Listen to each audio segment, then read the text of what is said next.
అదరగొట్టే కారం రంగు రుచి ఆచి కారం పొడి. హైదరాబాద్ అంబర్పేటలో దారుణం జరిగింది. ఓ కుటుంబం ఆత్మహత్య చేసుకుంది.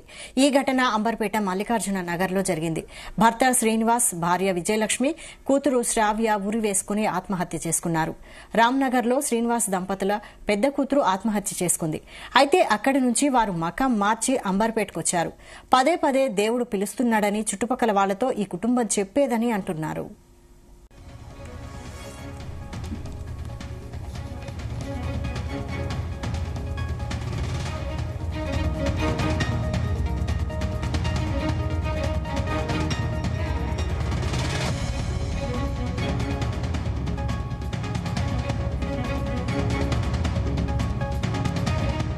బ్రదరేనండి ఆయన 4 months బ్యాక్ వాళ్ళ పాప చనిపోయినాక వాళ్ళ డిప్రెషన్ పోయి ఇక మేము కూడా చనిపోతామని వాళ్ళు కూడా వీళ్ళు కూడా చెప్పకుండా వచ్చి ఇల్లు చనిపోయారండి. ఇక ఏం చేసేవాడమ్మా?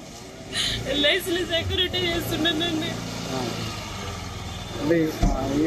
ఏమి అనుమానం ఏమో ఉందండి డోర్ పైన వాళ్ళకి మన దేవుని దగ్గరికి అట్లా అంటుందంటే ఎందుకు చనిపోవాలి? అదే ఆ అడ్రస్ కూడా మాకు కూడా తెలియదు. అట్లనే అయ్యిండ్రు.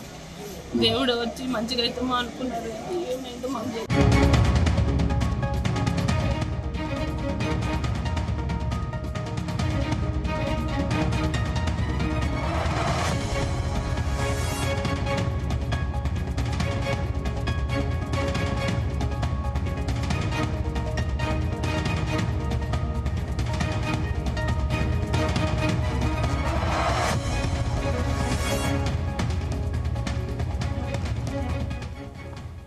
హైదరాబాద్ అంబర్పేటలో దారుణం జరిగింది.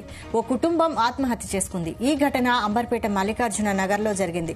భర్త శ్రీనివాస్, భార్య విజయలక్ష్మి, కూతురు శ్రావ్య ఉరి వేసుకుని ఆత్మహత్య చేసుకున్నారు. రామ్నగర్లో శ్రీనివాస్ దంపతుల పెద్ద కూతురు ఆత్మహత్య చేసుకుంది. అయితే అక్కడి నుండి వారు మకాం మార్చి అంబర్పేటకొచ్చారు.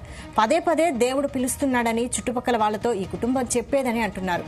దీనికి సంబంధించి full details crime bureau chief Raviteja అందిస్తారు. రవితేజ, అంబర్పేట మల్లికార్జున ఆత్మహత్య చేసుకున్నటువంటి ఘటన ఇప్పుడు కలకలం రేపుతా ఉంది. భర్త శ్రీనివాస్, భార్య విజయలక్ష్మి, కూతురు శ్రావ్య ముగ్గురు ఒకే ఇంట్లో ఊరేసుకొని ఆత్మహత్య చేసుకున్నటువంటి ఘటన ఇప్పుడు ఆ ఏరియానంతా కూడా భయపడాల్సినటువంటి పరిస్థితి ఏర్పడింది. ఘటనా స్థలానికి చేరుకున్నటువంటి పోలీసులు క్లూస్ సేకరిస్తా ఉన్నారు. రామ్నగర్ లో వీళ్ళ పెద్ద కూతురు ఆత్మహత్య చేసుకోవడము, అక్కడి నుంచి తిరిగి వీళ్ళు మకం మార్చి అంబర్పేట రామకృష్ణ నగర్ కి నివాసం ఉండడము, పదే పదే దేవుడు పిలుస్తా ఉన్నాడు అంటూ కూడా చుట్టుపక్కల వారికి రకరకాలుగా సంబంధం లేనటువంటి కారణాలు చెప్తా ఉన్నారు. వీళ్ళ ఆరోగ్య స్థితి, వీళ్ళ కుటుంబ పరిస్థితి బాగాలేకపోవడంతో ఆత్మహత్య చేసుకుని ఉండొచ్చు. వీళ్ళ పెద్ద కూతురు కూడా ఈ రకంగానే చనిపోయింది అంటూ మాత్రం అక్కడ కాలనీలో ఉంటున్నటువంటి ప్రత్యక్ష సాక్షులు పోలీసులకు ఈ విషయాన్ని తెలియజేశారు. కొద్ది రోజుల క్రితమే పెద్ద కూతురు ఆత్మహత్య చేసుకోవడము, అప్పటి వరకు రామ్నగర్ లో ఉంటున్నటువంటి ఫ్యామిలీ పెద్ద కూతురు ఆత్మహత్య తర్వాత అంబర్పేట్ కి షిఫ్ట్ అవ్వడము, అంబర్పేట్ రామకృష్ణ నగర్ లో వీళ్ళు అద్దెకుంటూ వీళ్ళ జీవనం సాగిస్తా ఉన్నారు. దేవుడు పిలుస్తున్నాడని మేము కూడా పెద్ద కూతురు దగ్గరికి వెళ్తున్నామంటూ చుట్టుపక్కల ఈ రకమైనటువంటి కన్వర్సేషన్ చెప్తా ఉన్నారంటూ కూడా వాళ్ళే స్వయంగా ఈ రోజు పోలీసులకు అందజేశారు. ముగ్గురు ఆత్మహత్య చేసుకున్నటువంటి వెంటనే కాలనీవాసులంతా కూడా అవాక్కీలో ఉన్నాయి. వీళ్ళు సరదాగా ఆ రకంగా అంటున్నారేమో, మతి స్థిమితం సరిగ్గా లేదనుకున్నారేమో కానీ ఈ రోజు ఏకంగా కుటుంబ సభ్యులందరూ కూడా ఒకే చోట ఆత్మహత్య చేసుకోవడంపై మాత్రం వాళ్ళ అనుమానాలు వ్యక్తం అవుతా ఉన్నాయి. పోలీసులు అక్కడికి చేరుకొని గతంలో వాళ్ళ పెద్ద కూతురు ఏ రకంగా చనిపోయింది, చనిపోవడానికి గల కారణాలు ఏంటి, ఇప్పుడు ఈ ముగ్గురు ఏదైనా మతంలో వీళ్ళు బోధకులుగా ఉంటూ ఆ మతానికి ప్రేరేపణకు గురయ్యి వాళ్ళు చెప్పిన విధంగా అడిక్ట్ అయిపోయి ఆ మతం కోసం వీళ్ళు మైకం కోల్పోయి ఈ రకంగా వ్యవహరిస్తా ఉన్నారు అనే దానిపై కూడా పోలీసుల ఇన్వెస్టిగేషన్ లో ఈ వివరాలన్నీ కూడా వెలుగులోకి రావాల్సి ఉంది. Vaishali, okay, thank you Raviteja.